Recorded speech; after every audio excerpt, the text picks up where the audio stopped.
Welcome back. This is episode 7 of my Airbnb investing video series. This is an episode that I honestly wish I had prior to my investing career. I hope that this is informative to you like it is to me and would have been to me at the beginning of my career.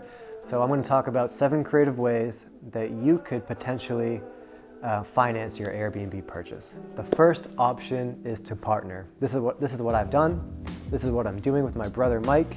And by partnering with somebody that you trust and like, it makes the project more fun, it makes it less daunting, and you could honestly just accomplish more with somebody else than you can do on yourself.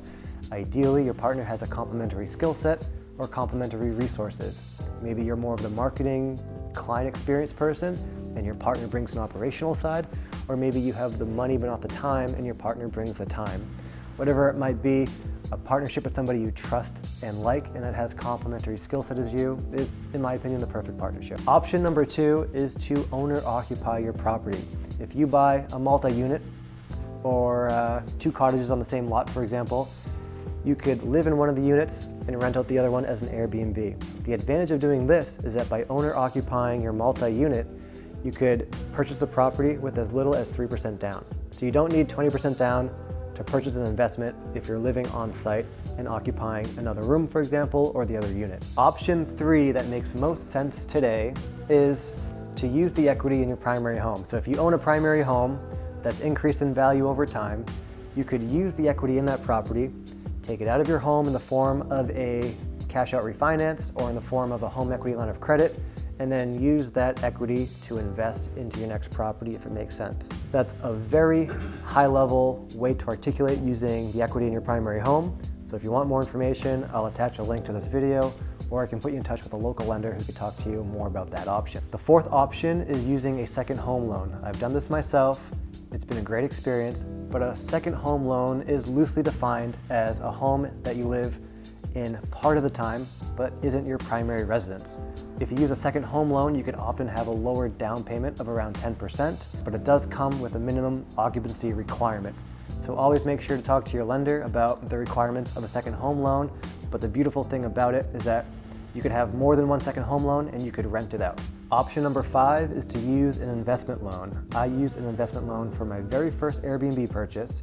It typically comes with a higher down payment of around 20 to 25%, depending on the lender, and often has a higher interest rate than a conventional loan. But regardless, an investment loan is just as it sounds. It allows you to get a loan for an investment property. Option 6 is to use what's called a commercial loan. Unlike conventional loans, commercial loans aren't based on the borrower's income or debt levels. It's based primarily on the property's estimated cash flow. These are loans that are long-term loans, just like a conventional loan, and are best if you're unable to get a conventional loan and best if you're looking to scale quickly. Because again, it's based on the property itself more so than the actual borrower. The 7th way to finance an Airbnb property is to use a hard money loan. This is a great option in certain instances, specifically if you're looking for a short-term financing option. So unlike conventional loans and commercial loans, these have shorter maturity dates, they have higher interest rates. But if you're able to refinance quickly out of this loan before the term is up, then it makes a great option to finance the initial purchase of that property. So there you go. Those are 7 ways in which you could creatively finance the purchase of an Airbnb property. I wish I had this knowledge when I started out, because honestly, I thought there was like 1 or 2 ways to purchase an Airbnb when I first started out.